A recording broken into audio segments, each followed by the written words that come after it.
네, 그 본문의 말씀의 제목은 결단입니다. 결단.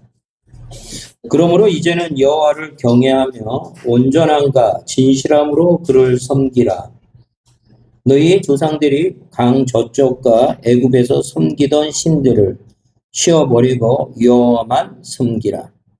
만일 여호와를 섬기는 것이 너희에게 좋지 않게 보이거든 너희 조상들이 강 저쪽에서 섬기던 신들이든지 또는 너희가 거주하는 땅에 있는 아모리 족속의 신들이든지 너희가 섬길 자를 오늘 택하라.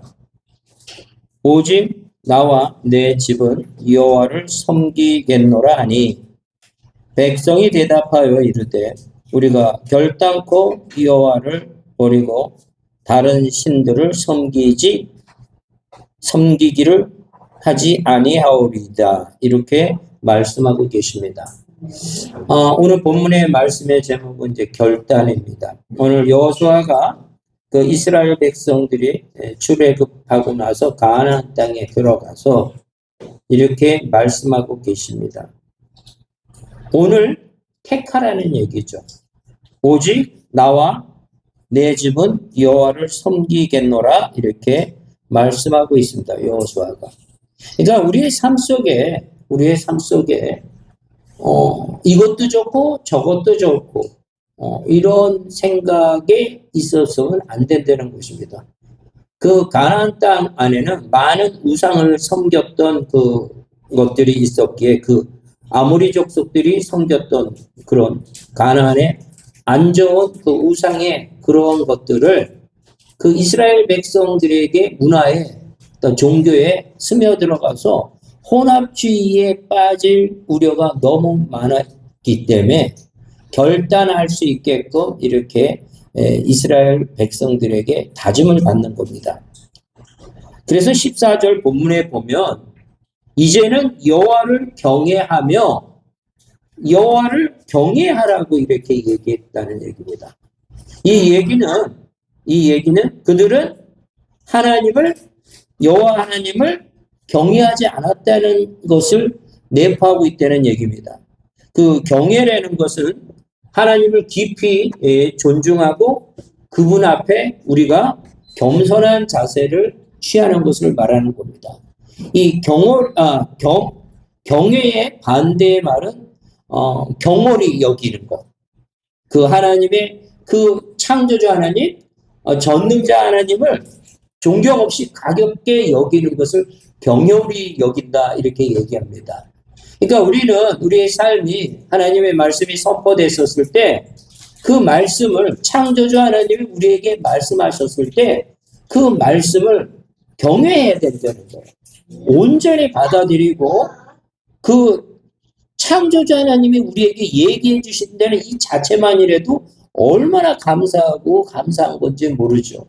그런데 그런 하나님의 그 깊은 뜻과 깊은 사랑을 깨닫고 그 말씀에 순종해야 됨에도 불구하고 이스라엘 백성들은 또한 이스라엘 백성 아닌 우리들을 기준으로 봤을 때도 하나님을 경외하지 않는 부분이 너무 많다는 이 사실을 우리는 깨닫고 그런 부분에 있어서는 우리가 하나님 앞에 회개를 해야 됩니다. 제가 고등학교 있었을 때 그 2학년 학생을 내가 아직도 기억하고 있는데 학생들에게 신앙을 이렇게 가리키는 가운데, 말씀을 가리키는 가운데, 하나님은 너는 이제 많은 학생들이 있었어요. 한 사람 이제 교제를 갖고 하는 가운데, 너는 하나님 하면 어떤 생각이 가장 많이 드니?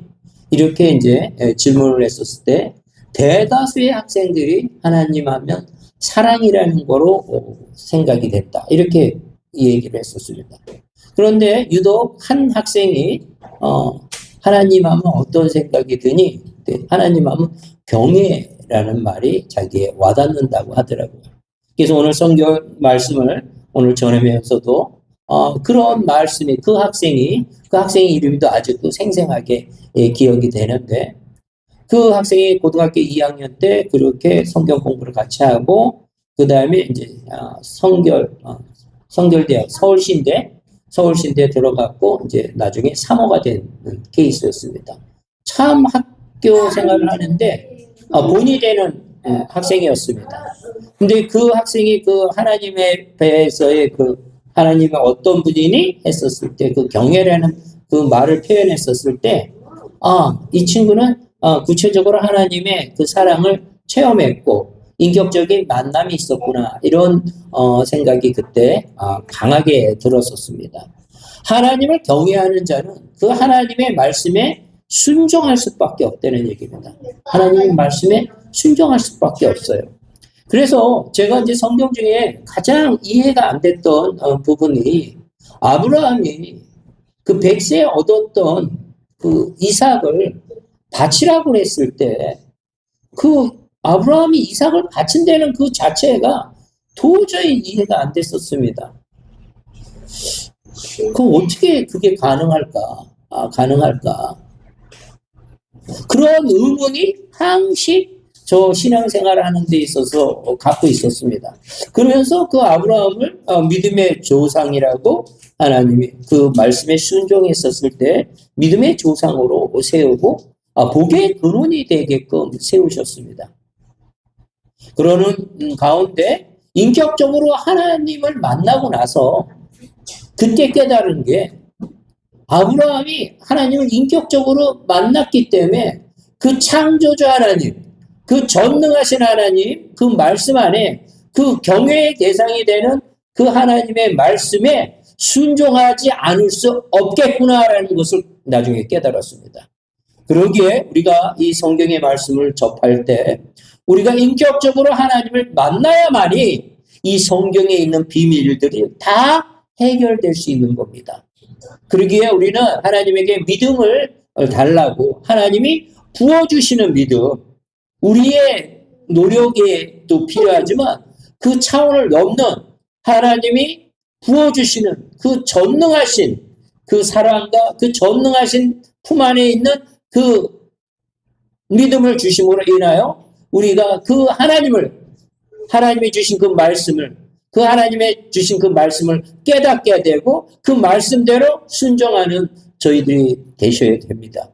그러기에 믿음의 조상을 세우신 그 이유는 아브라함은 하나님을 심히 경외했던 사람이라는 것을 우리는 깨달을 수 있습니다. 그러기에 그 말씀에 순종할 수밖에 없다는 것을 깨닫으셔야 됩니다. 시편에 여호와를 경외함이 지혜의 근본이라고 그랬어요.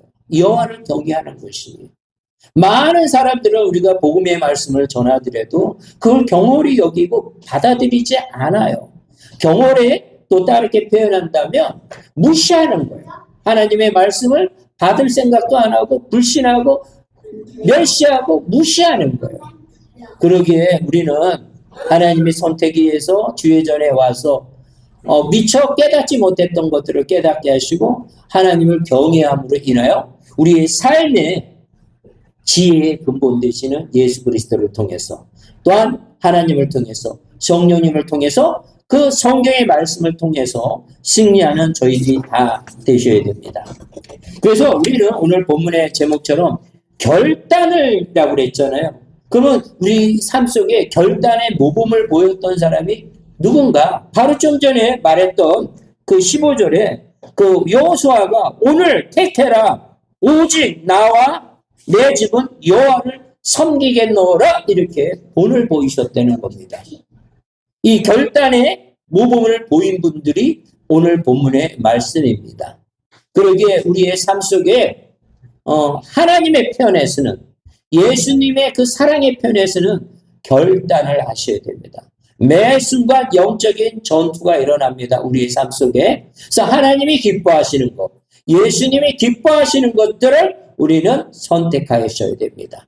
그건 참으로 어려운 겁니다. 우리의 심령 속에 세상적인 가치가 점점점 더 커진다 그러면 절대로 하나님이 기뻐하는 결단을 할 수가 없다는 겁니다. 그래서 우리의 심령 속에 하나님의 영이 충만함으로 인하여 더럽고 세상적인 만몬주의든 세상적인 가치든 그 이기적인 그런 것들이 다 눈 녹듯이 다 없어져야 됩니다. 그래야만이 하나님의 영이 충만했을 때만이 하나님의 사랑을 깨달았을 때만이 예수 그리스도의 보혈의 그 사랑을 그 은혜를 깨달았을 때만이 우리는 신앙생활을 하면서 편하게 평강을 누리면서 신앙생활을 할 수 있는 것입니다. 이 영적으로 이게 바란스가 엇비슷하다. 그럼 맨날 갈등 속에 있는 거예요. 이렇게 해야 되나 저렇게 해야 되나 결정하지 못하는 거예요. 전적으로 창조자 하나님을 전적으로 믿었던 아브라함 같이 여호수아 같이 전적으로 맡겨서 하나님의 편에 섰었을 때 하나님이 주시는 그 복을, 평강의 복을, 하나님이 모든 것들을 주시는 것을 다 누리는 저희들이 되셔야 됩니다. 결단의 모범을 보이신 분은 가장 대표적이신 분이 예수 그리스도십니다. 예수 그리스도가 가장 그 하나님의 편에서 결단을 하신 분입니다. 빌립보서 2장 8절에 보면 죽기까지 복종하셨으니 곧 십자가에 죽으심이라. 예수님은 가장 우리에게 결단의 본을 보이신 분입니다. 하나님의 말씀에 순종한 자였습니다. 가장 대표적인 분이다. 그러면 아까 얘기했던 아브라함, 여호수아도 여호수지만 그 이전에 하나님께서는 예수님을 가장 본이 되게 하신 겁니다. 그래서 우리를 죽기까지 사랑하셨기 때문에 죽기까지 복종까지 하신 거예요.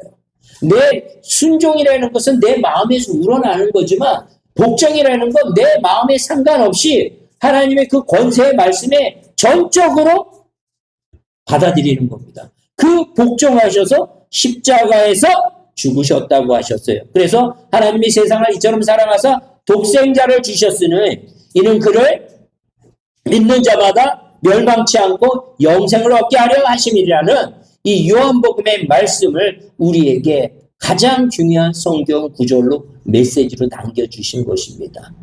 그런 순종의 복종의 삶을 살아가는 저희들이 다 되셔야 됩니다.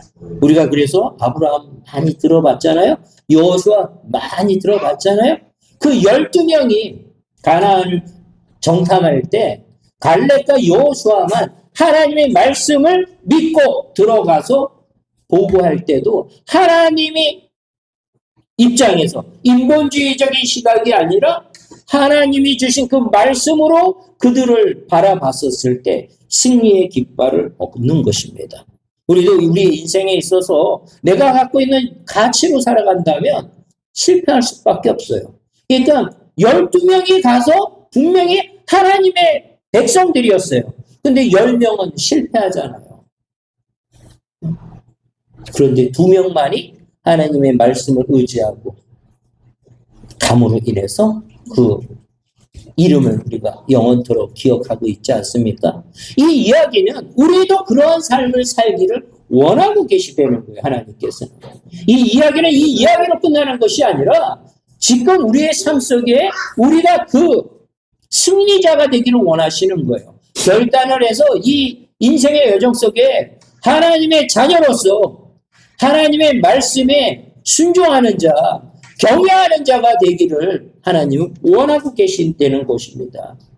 그러기에 우리가 너무나 이 중요한 이 성경의 말씀을 가까이 하셔서 승리하시기를 바랍니다. 또한 그 인물들 중에 노아라는 사람도 노아의 방주 많이 들어봤잖아요. 그 창세기 6장 22절에 보면 노아가 그와 같이 하되 하나님이 자기에게 명하신 대로 다 준행하였더라. 다 세상 사람들이 막 비웃고 웃었잖아요. 그래서 그 말씀에 철저히 순종해갖고 그 방주를 지어서 그 사람들을 구원하고 생물들을 구원하는 모습을 보지 않습니까? 우리는 하나님의 말씀에 서야 된다는 거예요. 세상적인 가치, 우리의 이성과 우리의 가치로는 이것이 해결되지 않는다는 것을 아셔야 됩니다. 그러기에 우리가 그런 결단의 삶을 살아가는 저희들 한 사람 한 사람이 다 되시길 바랍니다. 저는 성경에서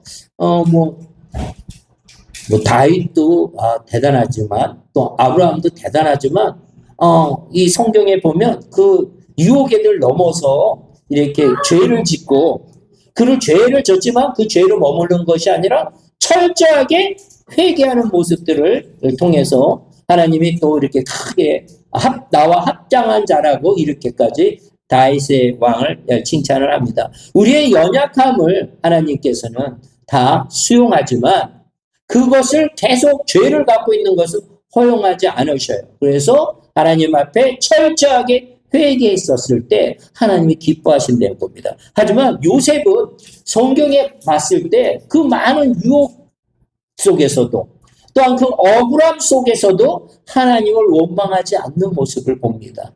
그래서 그 사명을 끝까지 순종하는 모습을 봅니다.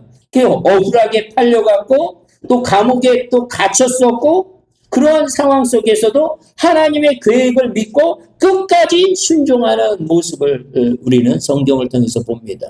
그래서 요셉이라는 이 귀하고 아름다운 우리의 믿음의 조상들을 우리는 마음에 새기고 또 성경을 볼 때 참으로 하나님을 경외했던 자들이구나 이렇게 마음에 새기시기를 바랍니다. 또한 우리가 성경에 봤을 때 또 많이 기억나는 분이 계시죠. 스데반 집사라고. 스데반 집사는 사도행전 7장 전체에 이분이 하나님을 예수님을 증거하는 모습들을 봅니다.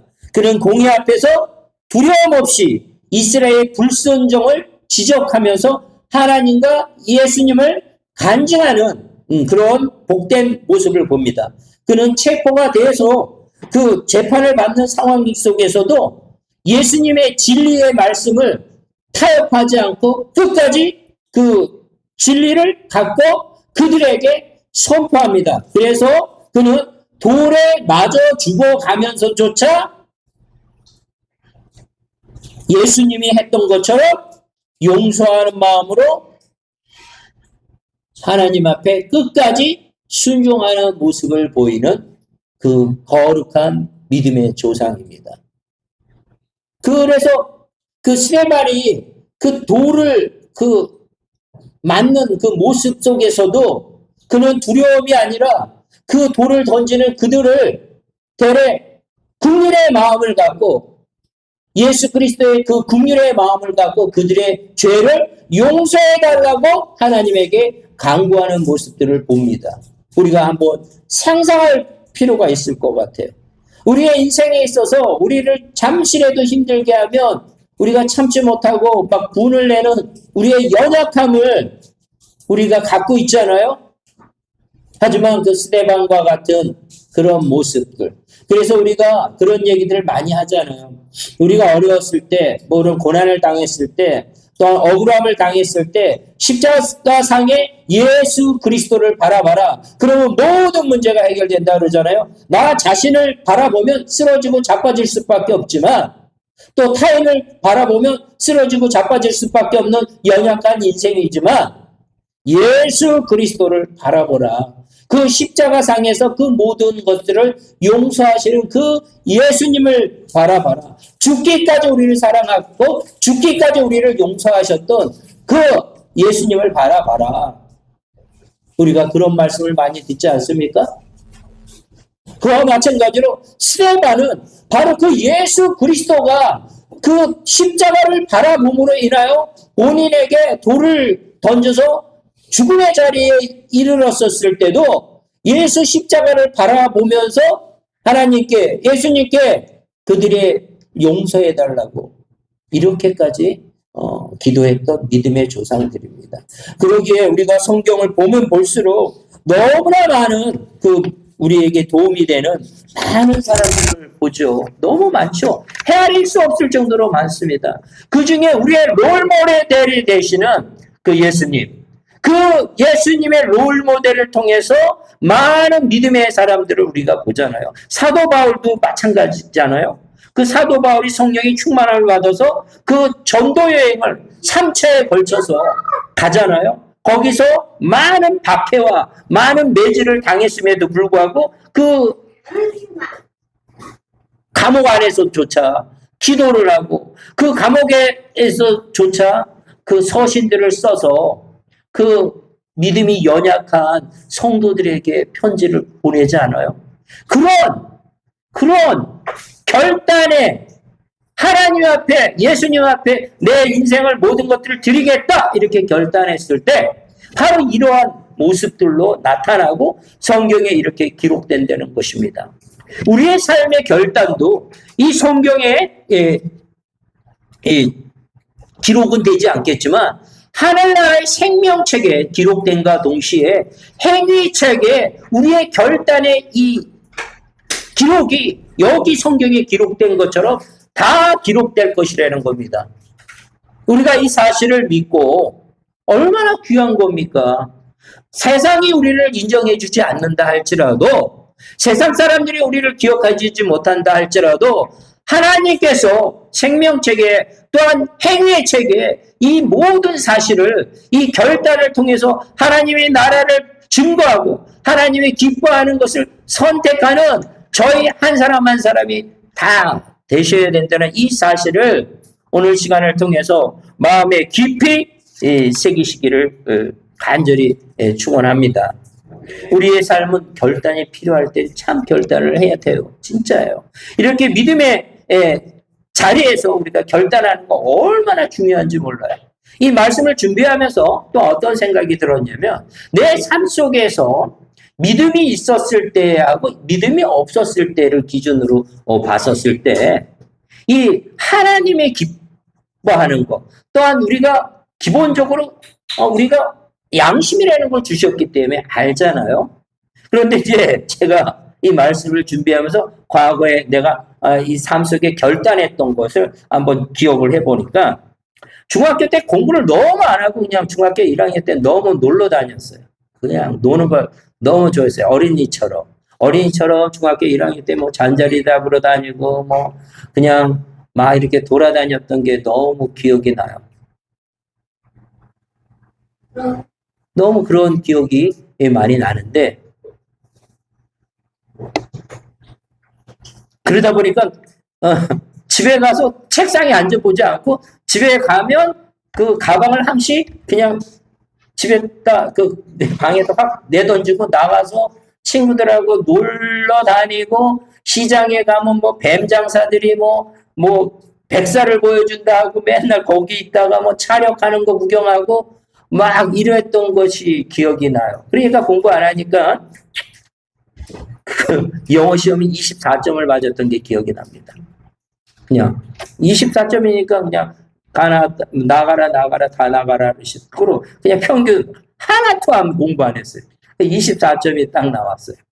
그런데 참 바른 말을 해주시는 분이 필요한 것 같더라고요. 그때도 24점 맞은 걸 부끄럽게 생각을 안 했습니다. 뭐 맞을 수도 있지 뭐 24점이 뭐 그렇게 중요한가, 인생 살아가는데. 어렸을 때 그런 생각을 왜 했는지 몰라요. 아주 편하게 생각했어요. 또한 공부에 대해서 타치도 안 했고.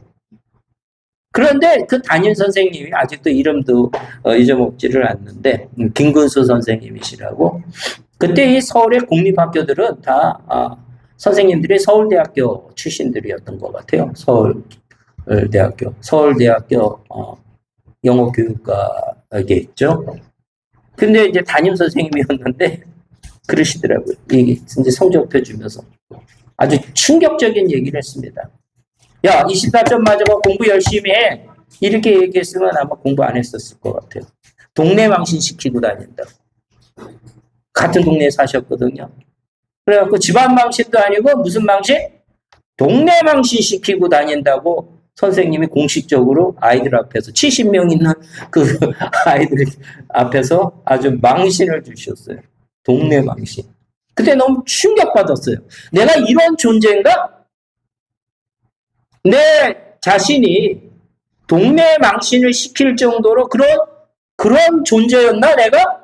나는 그렇게 한 번도 생각하지 않았는데, 만약에 누군가가 이 성적을 본다 그러면 우리 담임 선생님처럼 그렇게 얘기하실 수 있겠다, 이렇게 여겨졌습니다.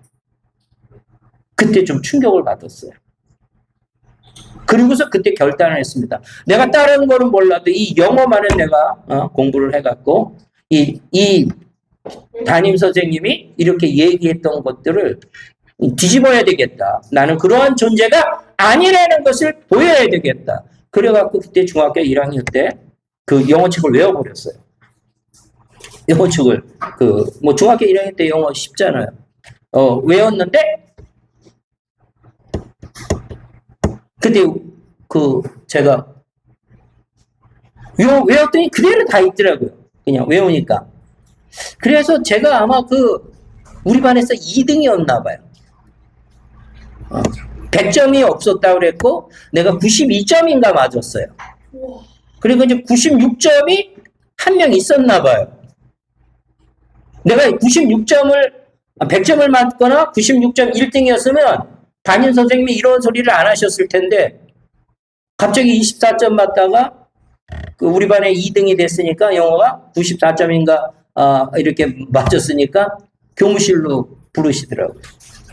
김성철 교무실로 와. 그 당시에 학생들이 우리 어렸을 때는 70년대는 교무실에 들어가지 못합니다. 선생님이 특별히 불러야만 들어갔던 그런 분위기였어요. 그래서 저는 그때 그럼 나는 이런 사람이 아니라는 것을 이제 증명이 되는구나 이렇게 했는데, 아무튼 그런 케이스가 없었는지 담임 선생님이 느닷없이 그런 얘기를 하셨어요. 너 컨닝했니?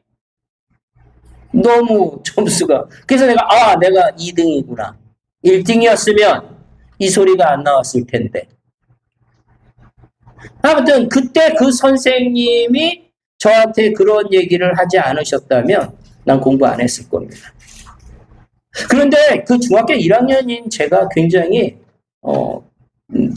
특이했던 것 같아요. 그러면 아니에요 선생님, 저 열심히 책 다 외워갔고요.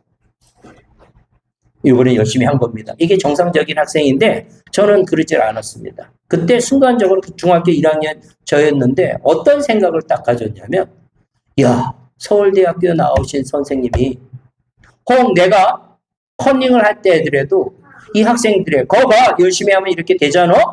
그러면 그 양심의 가책을 통해서라도 얘가 공부할 텐데, 나는 실제 진짜 열심히 공부해서 했는데 그런 얘기를 하는 거 보면서 제가 그랬어요. 중학교 1학년보다도 그 선생님의 그냥 살아온 관례대로 얘기를 한 것이죠. 근데 그때 그 선생님들의 상이 무너져 버렸어요, 제가. 그때. 그래서 말이 얼마나 무섭다는 걸 그때 알았어요. 저도 이제 교사 생활을 했지만 그게 나에게 도움이 됐어요. 아이들을 그 표면상으로 드러나는 것을 얘기했었을 때 얼마나 많은 사람들이 상처를 받을 수 있을까. 그 실제를 다 알지 못하면서. 그게 저에겐 어떻게 보면 도움이 됐어요. 그래갖고 공부할 필요 없어. 이렇게 해갖고 두 번째 시험 또 봤는데 이제 세 번째 시험인가요? 세 번째가 됐겠죠. 40 몇 점 나온 게 기억납니다. 아예 안 했어요. 뭐 공부할 필요 없네. 이렇게 생각했어요. 그래갖고 이제 담임 선생님은 이제 평생 이제 뭐죠? 커밍한 학생으로 이제 인지가 됐겠죠.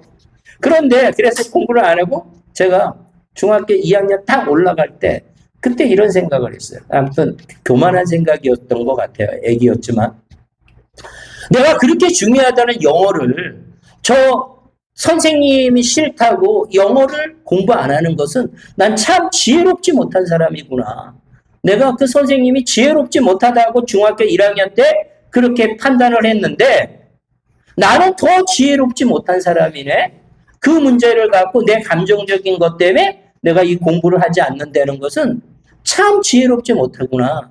그러고서부터 중학교 2학년 때 올라가면서 공부를 하기 시작했습니다. 그러면서 성적이 올라가기 시작하더라고요. 그래서 그 김군수 선생님을 만나지 못했었으면 나는 터닝 포인트가 안 됐습니다. 결단을 하는 계기가 주어졌어요. 그때 그 생각이었거든요. 어떤 사람은 표현을 하지 않았을 뿐이고 우리 그 김군수 선생님은 표현했을 뿐이에요. 그게 잘못된 표현일 수도 있죠. 그런 부분. 하지만 그 표현은 정확한 건 맞죠. 동네 방신 시킨 거죠. 집안 방신도 아니고 동네 방신 시킨다는. 그 당시에는 그 공동체 의식이 굉장히 강했습니다. 서울이 있다 하더라도 그 서울이 이렇게 크지 않았기 때문에.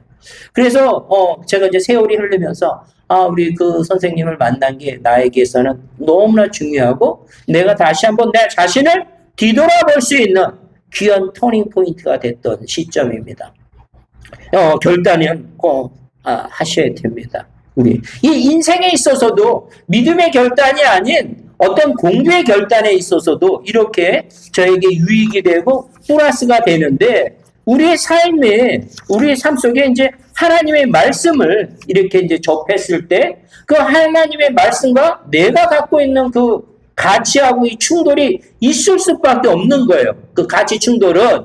하지만 이제는 하나님의 말씀에 결단을 해야만이 승리할 수 있다는 겁니다. 그래서 저번에도 말씀드렸듯이 38살 때 하나님의 인격적으로 만난 뒤서부터는 제가 새벽 기도하고 모든 공예배는 이렇게 결단을 하고 38년이라는 그 세월을 내가 하나님을 몰랐고 하나님이 불렀음에도 불구하고 매번 얘기했음에도 불구하고 결단하지 못했던 그것을 결단을 하니까 그냥 새벽 기도도 너무 쉽게 되는 거고 모든 게 쉽게 되는 거예요. 내 체력이 안 되니까 하나님, 내가 그 단을 세울 수 있도록 하나님 앞에 매번 쓸 수 있도록 나에게 힘을 달라고 그런 기도했어요. 맨 처음에 저희 집사람이 당신 그렇게 하면 쓰러진다고 그랬어요. 맨 처음에. 그러니까 새벽 기도도 일주일에 한 번, 두 번, 그 다음 좀 늘려서 세 번, 네 번, 뭐 다섯 번 이렇게 늘리는 게 좋을 것 같다고. 그래서 나는 이제는 내가 하나님을 인격적으로 만났는데 그 하나님이 얼마나 그 안타까워했겠냐. 네, 그 많은 시간을 하나님이 원하는 시간을 드리고 싶다. 그래서 그냥 결단을 해고서 일주일들을 이제 견뎠어요. 이거 내 의지가 아니야? 한 달을, 두 달을. 그러니까 의지가 아니라 하나님이, 내 의지도 필요하지만 궁극적으로는 하나님이 그것을 부어줘야만이, 건강도 하나님이 부어주셔야 되고 내 심령을 붙잡아 주시고 그 모든 것들을 해결하시니까 그냥 순탄하게 쫙.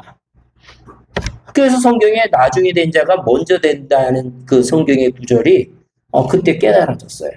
저희 그 누이도 마찬가지지만 뒤늦게 신앙생활을 했는데 얼마나 열심히 하는지 그냥 진짜 너무나 우리가 몰라고 하나님을 살았기 때문에 그 하나님을 알고 나서는 전적으로 그 모든 성경의 말씀을 매번 집에서 성경을 보시고 또한 매번 아픈 가운데서도 끝까지 하나님의 그 선을 끝까지 잡으면서 승리하시는 그런 모습들을 봤습니다. 그러니까 우리는 결단하는 삶을 가셔야 됩니다. 이 하나님께서는 매 순간 하나님이 기뻐하는 그런 결단을 하시기를 원합니다. 우리가 그렇게 결단을 해야 되는 이유가 유익을 주는 거예요. 제가 아까 그 중학교 그런 세상적인 그 가치 속에서도 결단이 우리에게 엄청난 유익을 주잖아요. 그 창세기 15장 6절에 아브라함이 여호와를 믿으니 여호와께서 이를 그의 의로 여기셨다는 거예요. 의로운 자라고 그냥 결단을 하니까 믿으니까 믿음의 결단을 하니까 의로 여기시고 또한 누가복음에서도 예수께서 그에게 이르시되 보라 내 믿음이 너를 구원하였도다. 믿음이 구원을 해주신다고 이렇게 말씀하고 있습니다. 그 병자들에게 믿는 거, 예수 그리스도를 구주로 믿는 거 그 자체가 구원의 자리에 선되는 것입니다. 베드로전서 1장 9절에도 믿음의 결국 곧 영혼의 구원을 받음이라. 이 영혼의 구원을 받는다는 건 너무나 중요한 거예요. 영생을 우리에게 주신다는 겁니다. 이거는 어느 거하고도 바꿀 수 없는 존귀한 거예요. 존귀한 거예요. 갈라디아서 3장 9절에도 그러므로 믿음으로 말미암는 자는 믿음이 있는 아브라함과 함께 복을 받느니라.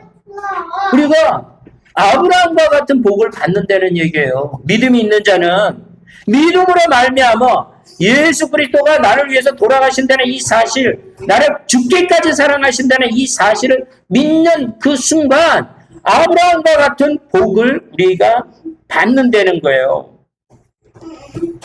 또한 예수 안에서 하나님이 아들이 되었다고 성경에 말씀하고 계시는 거예요. 그리스도 예수 안에서 우리는 그냥 변화되는 것이 아니라 완전히 죄의 종에서 하나님의 아들로 된다는 거예요. 갈라디아서 3장 26절 너희가 다 믿음으로 말미암아 그리스도 예수 안에서 하나님의 아들이 되었다 이렇게 얘기하고 계셔요. 우리 정체성이 확 바뀐 거예요. 제가 뭘 모르고 막 중학교 때 이렇게 막 그 자기 내 정체성을 몰랐잖아요. 그럴 때는 개망신 다니면서 다닌 거예요. 집안 망신, 동네 망신 시키면서 사는 거예요. 인생의 여정 속에서 하나님의 믿음 없이 인생을 살아간다면 개망신 당하면서 살아가는 거예요. 그 스크루지가 엄청난 재산을 모으고 살잖아요. 그래도 그 많은 사람들이 손가락질을 당하잖아요. 하나님을 모르면 그 구두쇠가 될 수밖에 없고 하나님의 마음을 모르면 자기 중심적으로 살아갈 수밖에 없는 겁니다. 저번에도 얘기했듯이 누가복음 16장의 19절에 그 한 거지 나사로와 부자 이야기 했었잖아요.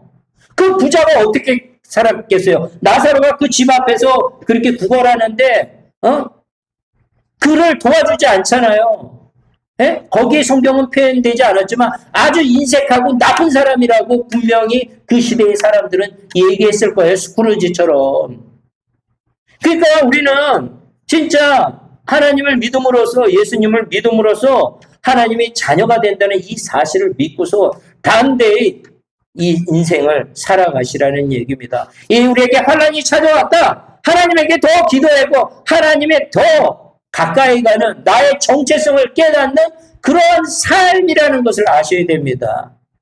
정금과 같이 하나님 앞에 더 쓰임받는 자녀가 되는 것입니다.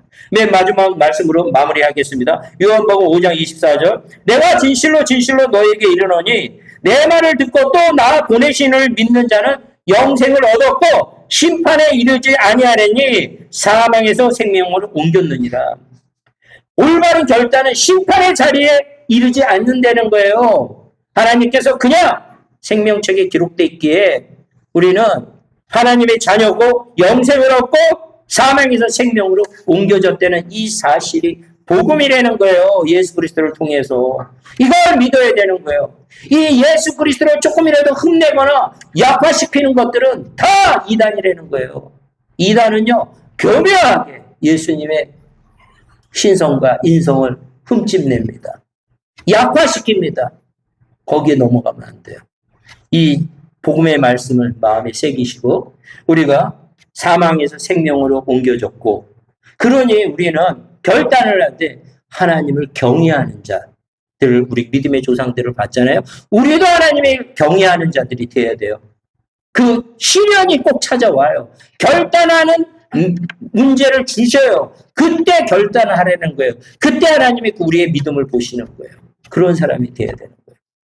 네. 사랑해 주님 감사를 드립니다. 여호수아가 오늘 택하라 오직 나는 나와 내 집을 여호와의 집을 섬기겠노라 했던 결단과 같이 우리의 삶에 온전한 순종의 결단이 있기를 원합니다. 많은 믿음의 조상들 특히 예수 그리스도의 참으로 죽이기까지 받아들인 그 결단 속에서 우리가 그것을 믿고 우리도 그 결단의 삶을 통해서 승리할 줄 믿습니다. 오늘 복된 예배 홀로 영광 받아 주시옵소서. 예수님의 이름으로 기도드렸사옵나이다. 아멘.